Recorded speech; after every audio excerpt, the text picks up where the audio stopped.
देखो, इस टॉपिक में हमने स्टार्ट किया था, यहां तक हम लोग पहुंचे थे स्टाइचियोमेट्रिक कैलकुलेशन, जिसे हम लोग बोलते हैं क्या,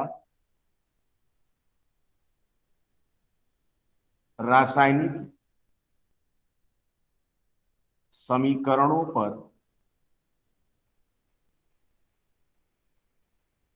आधारित गणनाएं, यानी रासायनिक समीकरणों पर बेस्ड कैलकुलेशन। और इसमें हमने आपको डिस्कस करना शुरू किया था क्या, वहीं से हम स्टार्ट करेंगे। लिमिटिंग रीजेंट्स, ये हम लोग स्टार्ट किए थे। क्यों बच्चों, समझ में आ रहा है सबको? यहां तक हुआ था आपका? बोलो। लिमिटिंग रीजेंट स्टार्ट किया था मैंने, क्यों आलम? Yes sir. ठीक है। आपको बोर्ड और ये सारी चीजें बहुत ही क्लियर दिख रही होंगी, और पढ़ने के बाद लेक्चर की रिकॉर्डिंग भी चल रही इसमें अब। ठीक है, बोर्ड की क्लियरिटी सबको मिल रही बढ़िया से, audio video everything is clear? Yes sir. ठीक है, गुड। देखो, लिमिटिंग रीजेंट की हम बात कर रहे थे, और मैंने कहा था कि लिमिटिंग रीजेंट होता क्या है, कैसे इसको डिफाइन करोगे तुम। तो ये चीजें यहां पर ध्यान से समझो इसको। देखिए, आप कह सकते हो दैट रीजेंट्स, या आप कह सकते हैं रिएक्टेंट, दैट रिएक्टेंट्स कर लो, that reactants whose taken mole is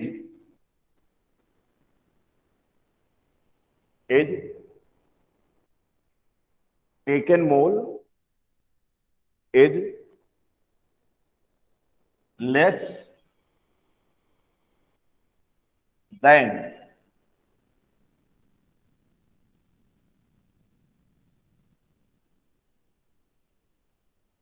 standard mole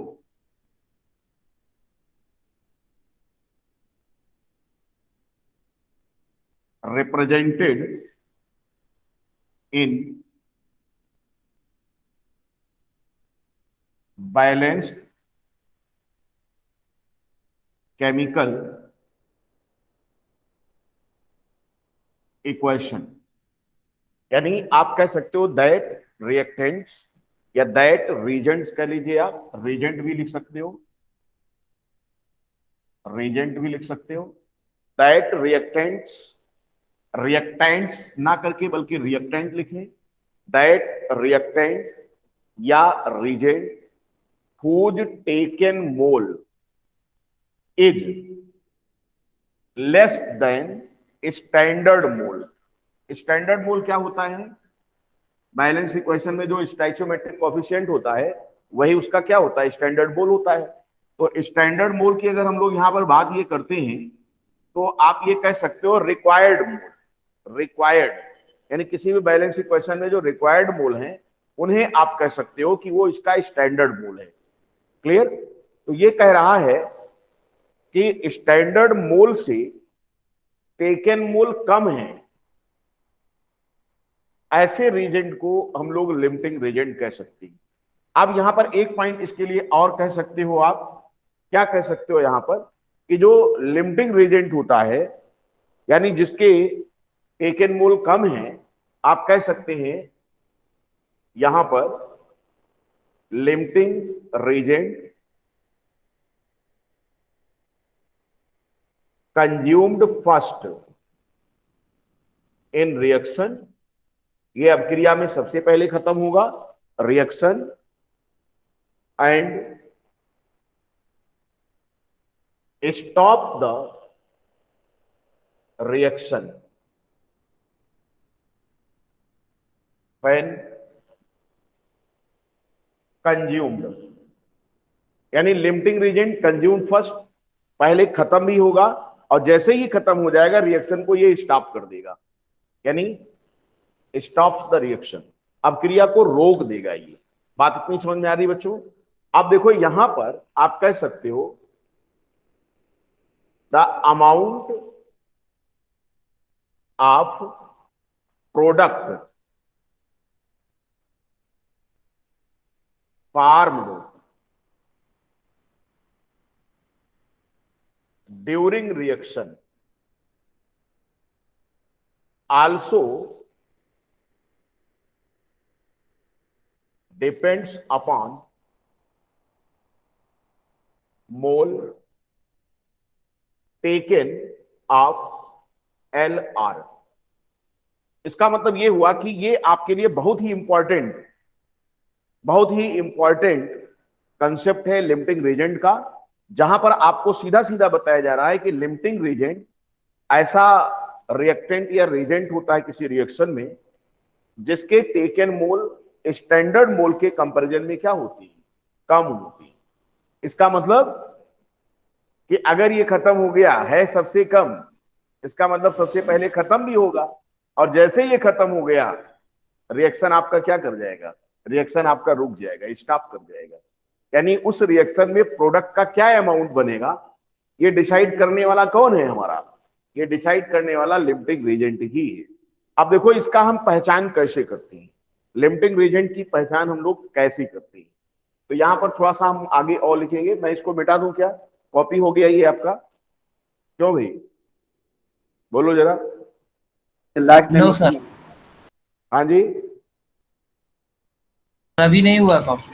अच्छा करो करो करो, इधर का दिख रहा है यहां तक?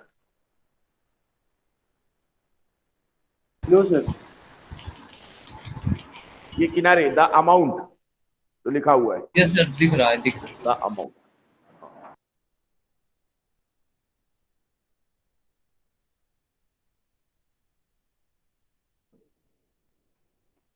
कॉपी कर लीजिए, फिर इसके बाद आगे चलेंगे।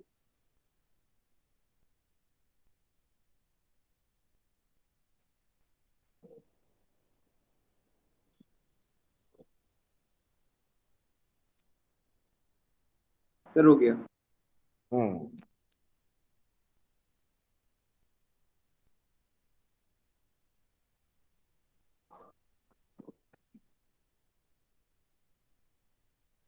कर लिया?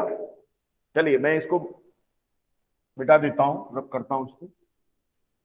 देखो कैसे हम किसी रिएक्शन में लिमिटिंग रीजेंट की पहचान करते हैं, उसका मैं आपको बहुत ही आसान तरीका बताऊंगा। देखो समझो इसको, नोट करके।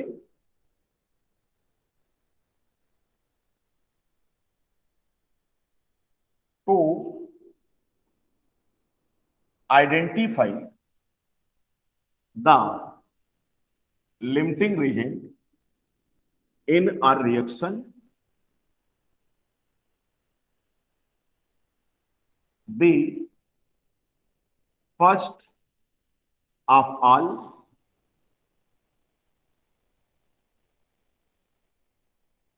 divide the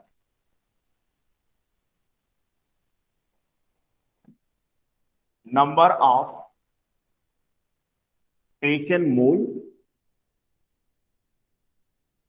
by means of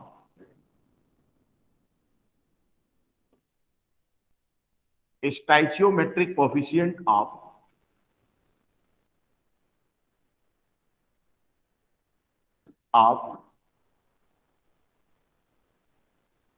reactants.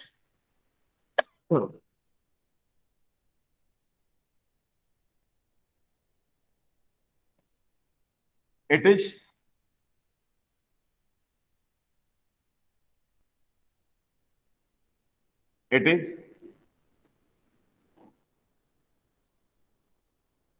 taken place for each reactants. देखो पहला पॉइंट आपका ये हो गया, अब इसके बाद देखिएगा, जो डिवाइडेंड होगा यानी जो रिजल्ट होगा आपका, यानी आप कह सकते हो क्या, taken mole divided by stoichiometric coefficient, ये जो भी आएगा वो सबके लिए करेंगे। और अगर ये किसी भी के लिए मान लो कंपेयर किया, जिसके लिए भी सबसे कम हो, वही आपका लिमिटिंग रीजेंट होगा। आप यहां ध्यान से समझो, ये सबसे कम जिसके लिए होगा वही आपका जो है लिमिटिंग रीजेंट होगा। मान लिया कि ये वैल्यू आपकी है, सपोज करिए कि x है, ठीक है, इसको डिवीजन जब किया तो आपका x मिला। अब देखो, the reactants for which x is minimum will be taken as LR। बस इतना आपको करना है। यानी आपने कहा कि जो बैलेंस्ड इक्वेशन है उसमें हमारे जितने भी रिएक्टेंट हैं उन सबके टेकन मोल को स्टैंडर्ड मोल से या स्टाइचियोमेट्रिक कोफिशिएंट से उनकी डिवीजन करेंगे, और जहां पर भी ये वैल्यू सबसे कम आ जाए, जिसके लिए भी, वही हमारा क्या हो जाएगा, लिमिटिंग रीजन हो जाएगा। कितना आसान तरीका मैंने बताया कि बैलेंस इक्वेशन आप लिखोगे, उसके बाद जो डेटा आपको दिया गया है उससे चेक करेंगे कि कौन सा यहाँ लिमिटिंग रीजन होगा। अभी मैं न्यूमेरिकल से समझाता हूं, आपको बिल्कुल क्लियर हो जाएगा। ठीक है, इसको कॉपी कर लीजिए फटाफट। सर हो गया। हो गया। अच्छा ये बताओ, बोर्ड पे आपको आज अच्छा दिख रहा है सबको? क्यों भाई, सही है? सर बहुत अच्छा दिख रहा है। चलो ठीक है। आप देखो यहां पर, जैसे मान लिया जाए कि मैं एक एग्जांपल लेता हूं यहां पर, suppose that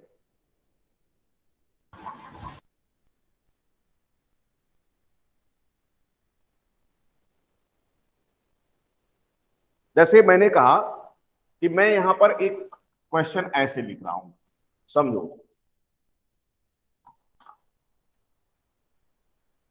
Adarsh ji audio और वीडियो आप रखें।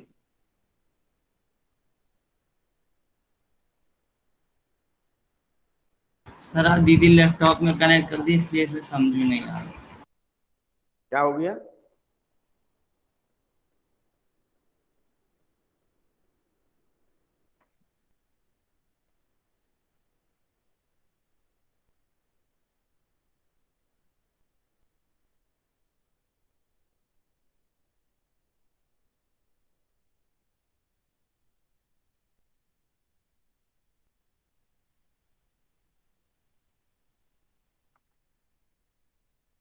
जैसे देखो यहां पर हम एक एग्जांपल आपको लिख करके दिखा रहे हैं, कैसे हम लोग करेंगे इसको। देखिए, जैसे ये क्वेश्चन है हमारा, कैलकुलेट द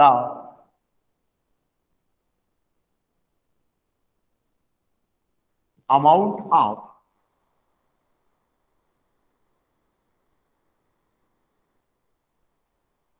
अमोनिया प्रोड्यूस्ड। मान लो इसी का रिएक्शन बना दे।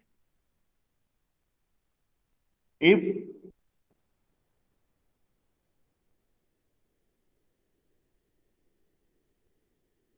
28 gram N2 and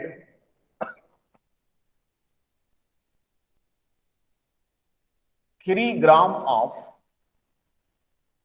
H2 is taken in a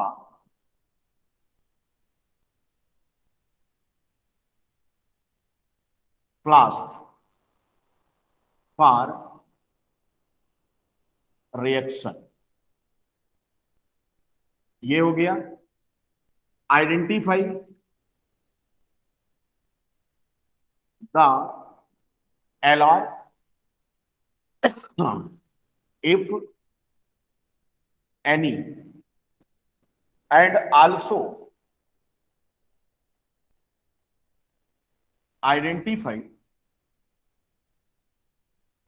which get left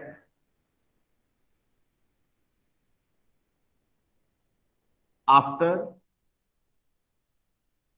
reaction. ये आपको एक सवाल दिया गया जो कि केमिकल रिएक्शन पर बेस्ड है। यहां पर ये कह क्या रहा है, क्या हम लोग इसको समझ पा रहे हैं कि ये कहना क्या चाहता है भाई बच्चों? यहां पर मैंने क्या लिखा, calculate the amount of ammonia produced. Amount जब भी बोलेगा वो ग्राम में बोलेगा, ग्राम में निकाला जाता है आंसर। हो सकता है मोल में भी वो पूछ सकता है, नंबर में भी पूछ सकता है, मोल आएगा तो नंबर भी मिल सकता है, जैसा भी आप चाहो। तो इसने ये बोला कि आपको बताना है कि 28 ग्राम N2 और 3 ग्राम H2 जब आप रिएक्शन के लिए लेते हो तो उस रिएक्शन में अमोनिया कितना बनेगा। उसके बाद इसने कहा क्या इसमें कोई लिमिटिंग रीजेंट है, अगर है तो पहचानो कि कौन सा लिमिटिंग रीजेंट होगा। फिर इसने कहा कि क्या कोई ऐसा भी इसमें है जो बच जाएगा, अनरिएक्टेड रह जाएगा। क्या ऐसा कोई है जो अनरिएक्टेड रह जाएगा? भाई सीधी सी बात है, अगर कोई लिमिटिंग रीजेंट होगा तो कोई ना कोई जरूर एक्सेस होगा, वो बच जाएगा। अगर एक कम है तो दूसरा क्या हो जाएगा, ज्यादा होगा। कितना, कौन सा बचेगा और कितना बचेगा, ये सारी बातें हमको यहां पर क्या करनी है, निकालनी है। और अगर हम इतना कर लेते हैं तो समझ जाइए कि आपका लिमिटिंग रीजेंट का कंसेप्ट क्या हो गया, समाप्त हो, मतलब कि समझ में आ गया आपका। आप देखो ध्यान से, यहां पर इसने रिएक्शन नहीं दिया है। अगर ये रिएक्शन नहीं दिया है तो आप रिएक्शन को अपने अनुसार लिख सकते हो, बैलेंस कर सकते हो। बात समझ में आ रही है आपको? और अगर मान लीजिए सपोज दैट इसने रिएक्शन दे दिया होता तो वहां पर किसी भी प्रकार की कोई छेड़छाड़ आप नहीं करोगे, ये ध्यान रखिएगा। अगर वो बैलेंस फॉर्म में देता है, अभी मैं एक आध न्यूमेरिकल और कराता हूं इस पर। तो देखो अपने पास क्या है कि कुछ नहीं दिया है तो मैं रिएक्शन लिख सकता हूं। आपको मालूम है कि अमोनिया प्रोडक्शन के लिए मैंने आपको बोला था कि इसका रिएक्शन हम लोग कैसे लिखेंगे, याद करिए। हमने कहा था कि इसका जब आप आंसर करेंगे तो देखो ये तुम्हारा N2 है और मैं इसको बैलेंस फॉर्म में ऐसे लिखता हूं, और ये हमारी है क्या, ट्वाइस NH3, इस तरीके से। I am right here? किसी को कोई डाउट हो बोलो। बिल्कुल क्लियर सा बैलेंस इक्वेशन मैंने अपनी सुविधा के लिए मैंने ऐसे लिख दिया। अब ध्यान से देखो, यहां पर जो स्टैंडर्ड मोल हैं वो आप इनके ऊपर लिख लो। सबसे आसान तरीका करने का यही होता है। यहां पर मैंने कहा था कि स्टोइचोमेट्रिक कोएफिशिएंट लिखो इनका, यानी स्टैंडर्ड मोल लिखो। यहां कुछ नहीं है तो 1, यहां मैंने 1 कर दिया। यहां देखो 3 हो गया, यहां हो गया 2, ये स्टैंडर्ड मोल है। आप देखो आपको इसने कहा कि जो टेकन है हमारा वो क्या है, taken amount. Taken amount reaction के लिए इनका क्या लिया गया है, N2 का इसने लिया है 28 ग्राम, मैंने 28 ग्राम लिख दिया यहां। H2 का इसने लिया है कितना, 3 ग्राम, मैंने यहां पर 3 ग्राम लिख दिया। आप अपनी सुविधा के लिए ऐसे करते चलो। इस समय मैं यहां पर क्या कर रहा हूं, मैंने कहा कि ये तो निकालना है आपको, मुझे नहीं मालूम। अब मैंने कहा कि पहले आप इसको मोल में कन्वर्ट करो, क्योंकि लिमिटिंग रीजेंट पहचानने का सबसे आसान सा तरीका है कि इनके पहले मोल पता करो आप कितने कितने हैं। यानी पहला हमने काम किया क्या, टेकन मोल N2। तो ये कैसे निकलेगा, मोल कंसेप्ट आपको पढ़ा चुका हूं। क्या किसी भी सब्सटेंस का जो मोल होता है वो कैसे निकाला जाता है, आप कहते हो उसका अमाउंट जो ग्राम में है और उसको आप डिवीजन करोगे किससे, उसके फार्मूला मास से। N2 का फार्मूला मास कितना होता है, 28। क्यों, क्योंकि N2 में 2 नाइट्रोजन है, तो 2 को 14 से गुणा करोगे क्या हो जाएगा बच्चों, 28 हो जाएगा। कोई डाउट इसमें?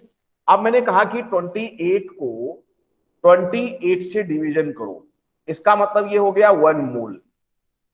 हमने कहा साहब इसका ये 1 मोल है, यहां पर हमने इसको ट्रांसफर कर दिया कि ये आपका 1 मोल है। हमने कहा इसको ट्रांसफर करो, आपने कहा इसका भी कर सकते हैं हम लोग। क्या? टेकन मोल H2 क्या हो जाएगा? 3 ग्राम है, 3/2 आपने कहा, और ये हो गया क्या? H2 का फार्मूला मास क्या लिया जाएगा? 2, और इसके ग्राम कितने लिए आपने? 3, तो 3/2 यानी 1.5 मोल।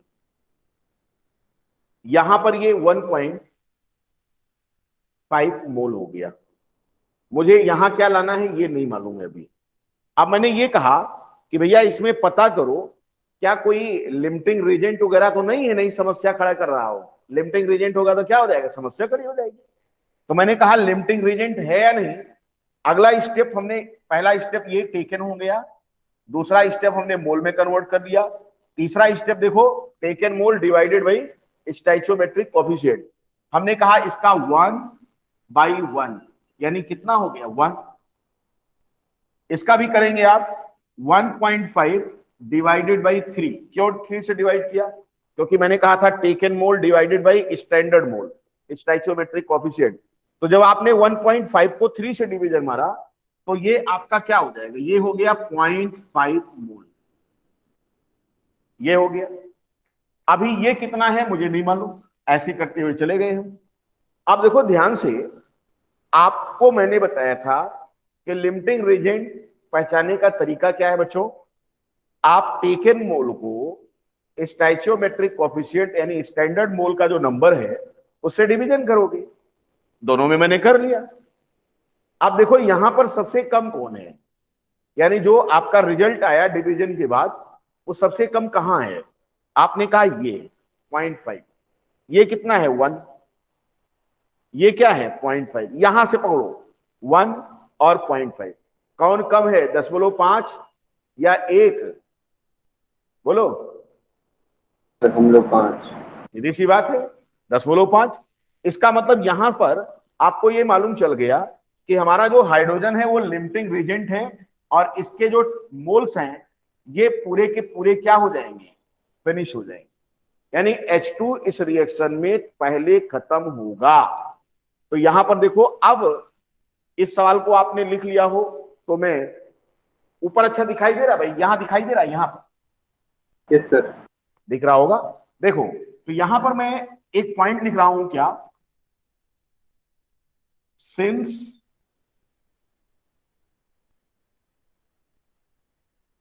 Taken mole of H2 is less than required, या आप कह सकते हो स्टैंडर्ड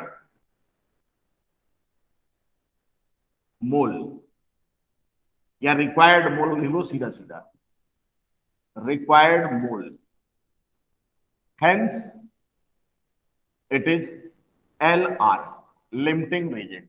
ये आपका लिमिटिंग रीजेंट होने जा रहा है। ठीक है, इस रिएक्शन में ये आपका लिमिटिंग रीजेंट हो जाएगा।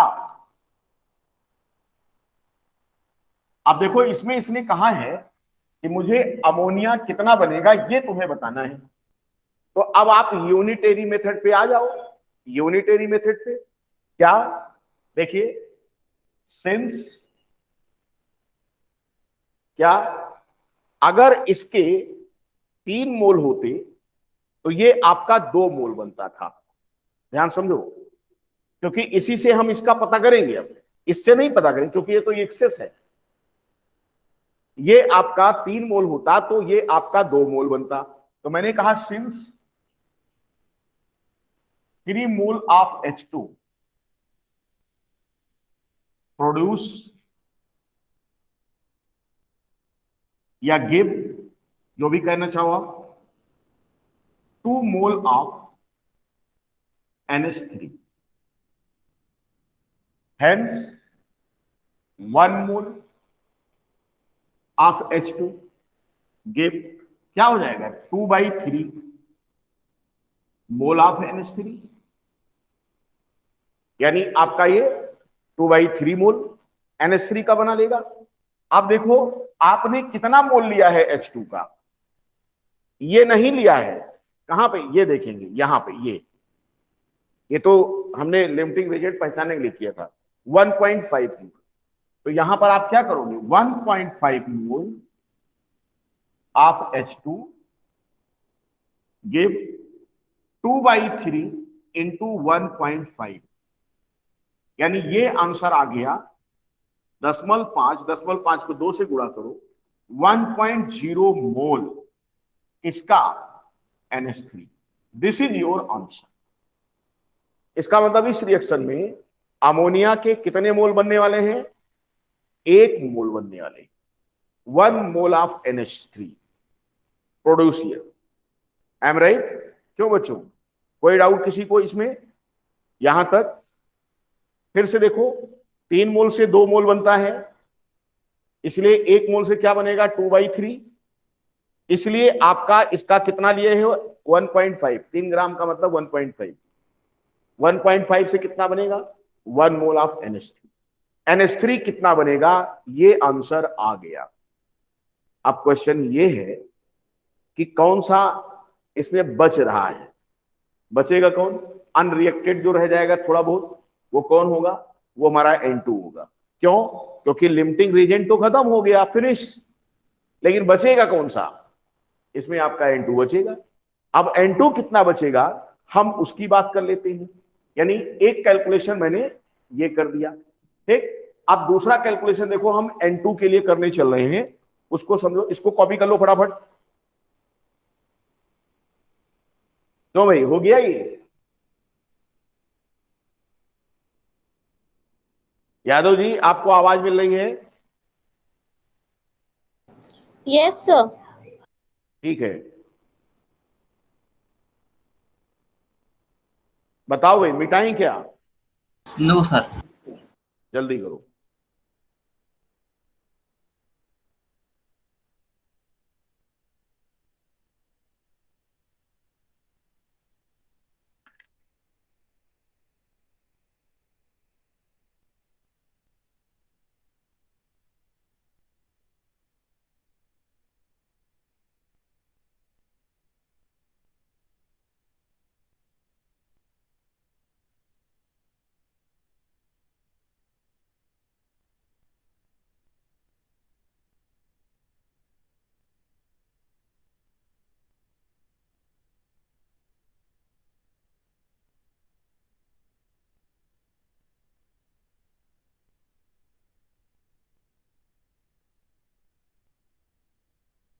सर हो गया। कर लिया? आइए चलते हैं, देखिए अब यहां पर हम क्या करने वाले हैं, हम इसको जो है मिटा देंगे, ठीक है, और उसके बाद फिर N2 का हम लोग देखेंगे कि क्या मामला बचता है। ये मैंने मिटा दिया, देखो फिर से एक बार कैलकुलेशन को देखें, क्या यहां पर फिर से देखो, आप क्या देख रहे हो, उल्टा चलो, क्या, since 3 mole of H2 consumed, या कंज्यूम भी कर सकते हो, कंज्यूम्ड 1 मोल ऑफ N2। देख भी रहा, देखो स्टैंडर्ड पे 3 मोल कितने को कंज्यूम कर रहा है, 1 मोल को कंज्यूम कर रहा है। क्यों भाई, बोलो हाँ या ना, रिप्लाई करो। स्टैंडर्ड मोल देखो, 3 मोल H2 का अगर पूरी तरीके से रिएक्शन करता तो 1 मोल N2 का खत्म होता। रिप्लाई करो। क्यों भाई आलम, यस सर। बोलते रहा करिए, क्योंकि इससे क्लियर हो ना कि आपको क्लियर हो रहा है। अब देखो इसका मतलब ये हुआ कि अगर इसका 1 मोल लिया जाता तो ये कितना कंज्यूम करता, 1/3 मोल ऑफ N2 को कंज्यूम करता। लेकिन आपने इसका 1 मोल तो लिया नहीं है, आपने इसका लिया कितना है, 1.5 मोल लिया है। अगर इसका 1.5 मोल लिया है तो 1.5 मोल ऑफ H2 कंज्यूम कितना हो जाएगा, अगेन देखो 1/3 इंटू 1.5 मोल N2 का, जो कि 0.5 हो गया, यानी 0.5 मोल N2 कंज्यूम होगा। आपका जो H2 है वो आपके N2 के 0.5 मोल को कंज्यूम करने वाला है। तो आपने लिया कितना इसका है, 1 मोल, तो इसका मतलब अनरिएक्टेड कितना बच जाएगा, एक में से 0.5 घटा दो, तो आप कह सकते हो क्या, हेंस यहां पर लिख सकते हैं unreacted mole of N2 equals to 1 minus 0.5, इसका मतलब 0.5 मोल। अब देखो इसका मतलब 0.5 मोल हमारा बच जाएगा किसका, N2 का। अब अगर अमाउंट ग्राम में सबके कन्वर्ट करने हो तो तुम कैसे करोगे इसका आंसर, देखो अगर ये ग्राम में पूछता, सारे आंसर को ग्राम में चेक कराता, तो यहां देखो नंबर 1 आप कह सकते हो क्या, amount of NH3 produced will be equals to, mole को क्या करते हैं आप, मोल को आप फार्मूला मास से गुणा ही तो करते थे, तभी तो ग्राम में आता था अमाउंट। तो अमोनिया का मोल कितना बना था, अभी कितना आंसर आया था अमोनिया के मोल का, 1 मोल। तो सीधा सीधा क्या करो, 1 इंटू इसका फार्मूला मास, फार्मूला मास कितना होगा NH3 का, 14 होता है एटॉमिक मास किसका, नाइट्रोजन का, और 1.0 होता है हाइड्रोजन का। तो 14 + 3 इंटू 1.0, तो ये हो गया आपका 17, तो इसका मतलब ये हो गया 17 ग्राम। ये देखिए अमोनिया का अमाउंट ग्राम में 17 ग्राम होगा। इसके बाद दूसरा आप कह सकते हो unreacted amount of N2 equals to क्या होगा, इसका बचा अमाउंट कितना है 0.5, N2 का फार्मूला मास कितना है 28, इसका मतलब 1/2, 1/2 को 28 से गुणा करो तो ये हो जाएगा 14 ग्राम। ये देखो ये पूरा आपका न्यूमेरिकल सॉल्व हुआ। कोई दिक्कत किसी को बच्चों,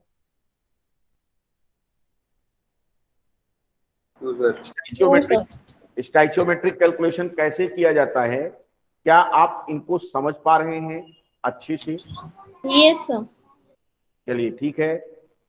आकांक्षा सिंह आपका जो है, आकांक्षा सिंह गायब हो गई है मुझे लगता है, आकांक्षा सिंह एब्सेंट है, अभी क्लास में जुड़ी थी बट लेफ्ट हो गई, कोई बात नहीं। तो चलिए यहां पर जो है इस तरीके से ये आपका जो है कैलकुलेशन हमने कर दिया और आपको ये समझ में आया होगा। अब देखो मैं एक न्यूमेरिकल और लिखता हूं यहां पर, और आई होप कि उसे आप खुद करें और कर करके मुझे रिजल्ट उसका बताएं। क्लियर? आइए देखते हैं।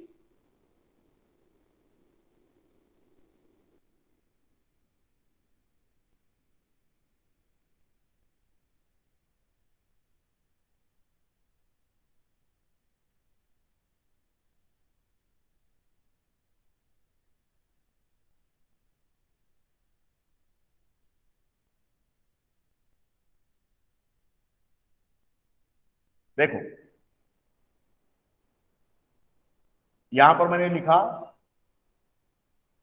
कि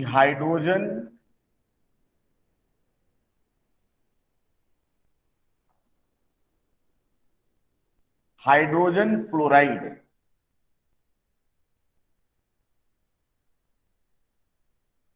produced according to given reaction. Reaction इसमें मैं दे दे रहा हूं, आपको लिखने की जरूरत नहीं है। क्या?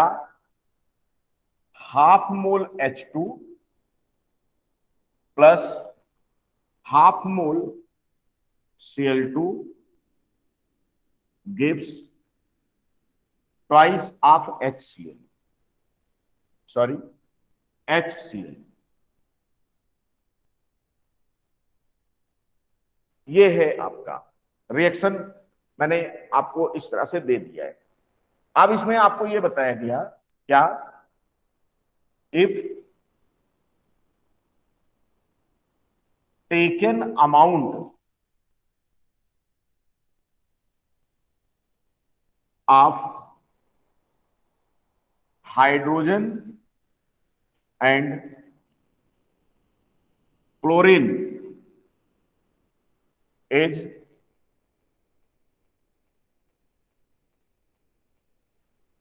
आपका ये लिया गया है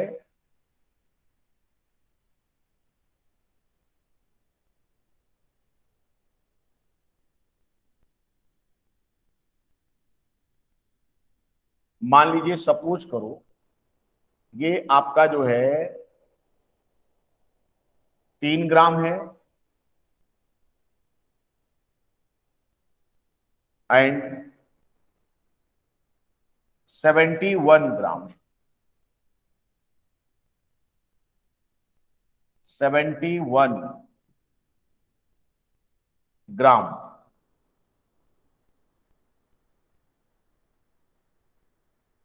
respectively, then calculate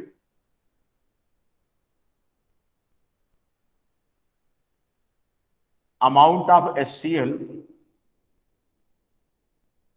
produced and also find LR and amount of unreacted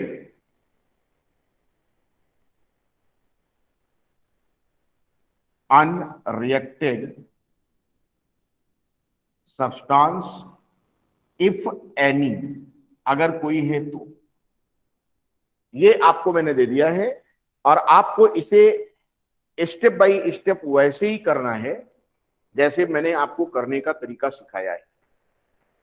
हम आपको एक समय दे रहे हैं 1 मिनट का और चाहते हैं कि आप सभी का आंसर आए। चलिए फटाफट करिए।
सर हाइड्रोजन लिमिटिंग रिएजेंट है।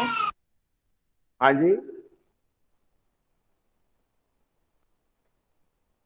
फिर से बोले।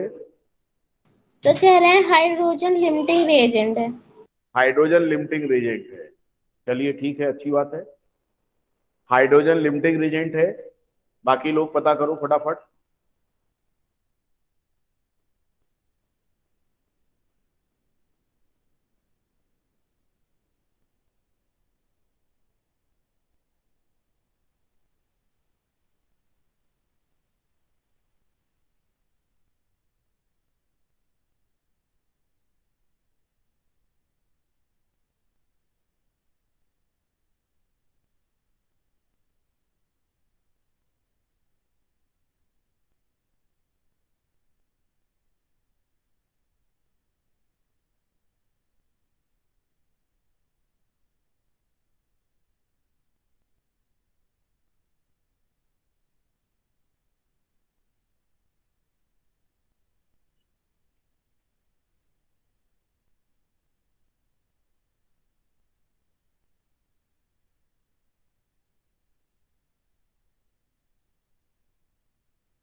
मैं कैलकुलेट करूं, मेरे साथ करोगे या आ रहा है? क्यों भाई आलम? Yes sir. कैलकुलेट करेंगे या मैं कैलकुलेट करूं? Maurya ji, yes sir. मैं कैलकुलेट करूं? Yes sir. आप नहीं करोगे? सर वो नहीं रहा है। चोरऊ, जब पढ़बो तबे तो होए, जब ढंग से चीजों को सुनोगे तभी तो कर पाओगे। देखो, आपको क्या क्या दिया गया है ये यहां से देखो। 3 ग्राम है हाइड्रोजन का और 71 ग्राम है आपकी क्लोरीन का। बस मैं इसको मिटा दे रहा हूं। अब आपको इक्वेशन दे रहा है, इक्वेशन की बैलेंसिंग आपको चेंज नहीं करना है। ध्यान से समझो, यहां पर आपने कहा कि मैं इसका स्टैचोमेट्रिक कोफिशिएंट ले लेता हूं। चेंज ऑन करने से कोई खास असर नहीं होने वाला है। ये 1/2, ये 1/2 और ये आपका 1। ठीक है, अब देखो मैंने कहा कि टेकन क्या है इसका। आपने इसका कहा है 3 ग्राम, इसका 71 ग्राम। ये कितना है मुझे नहीं मालूम, निकालना है। फिर मैंने कहा इसको मोल में कन्वर्ट करो।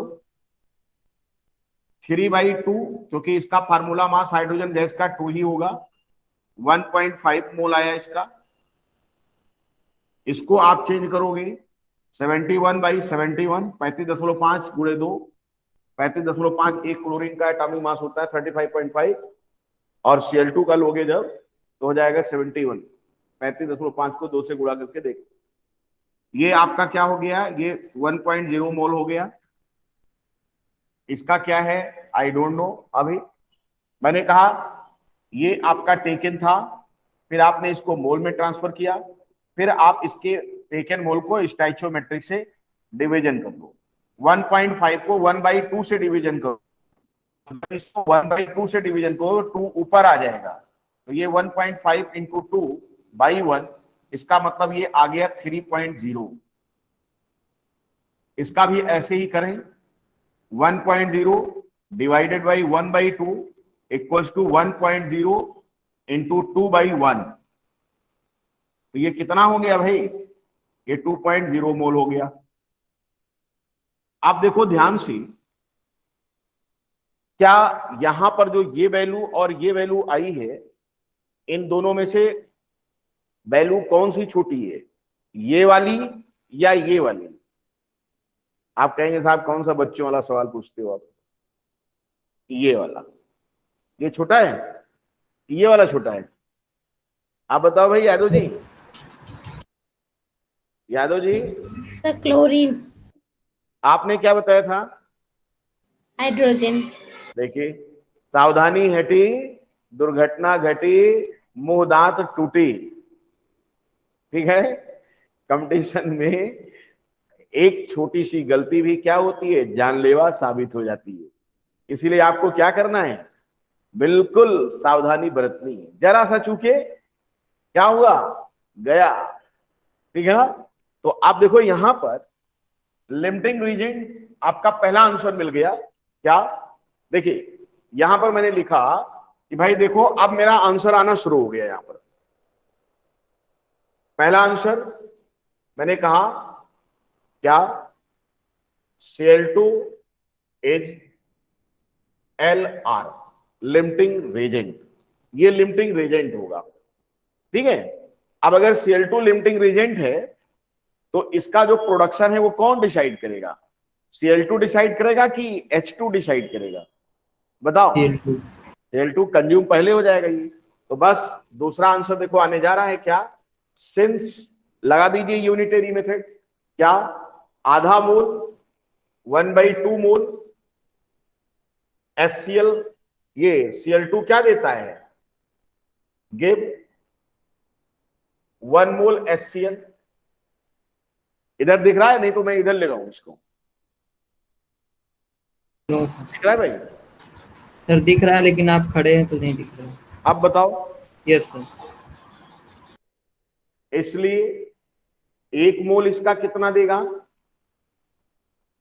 आप 1/1/2, इसका मतलब 2/1 मोल HCl। इसलिए आपने इसका कितना मोल लिया था, यक्के मोलवा तो ले रहे हो, ये वाला नहीं, ये वाला 1 मोल। तो आंसर तो आ गया आपका, यहीं पर आ गया। इसका मतलब आगे जाने की जरूरत नहीं है। इसका मतलब इसका आंसर क्या हो गया, आप कह सकते हो in this reaction 2 mole of HCl is produced. ये देखिए एक आंसर आपका ये आ गया। अब इसमें आपको ये बताने के लिए कह रहा है कौन सा अनरिएक्टेड रह जाएगा, अनरिएक्टेड कौन सा रह जाएगा। तो अब जरा देखो आपका आंसर सी कैसे आएगा, अनरिएक्टेड कौन होगा, जो ज्यादा होगा। अब यहां से देखो, यहां पर देखो, आधा मोल को खा जाता है, 1:1 का रेशियो। तो भैया 1 मोल कितने मोल को खा जाएगा, 1 मोल को खा जाएगा, 1 मोल को कंज्यूम कर जाएगा। इसका मतलब यहां पर कह सकते हो कि क्या, सिंस 1/2 मोल Cl2 consumed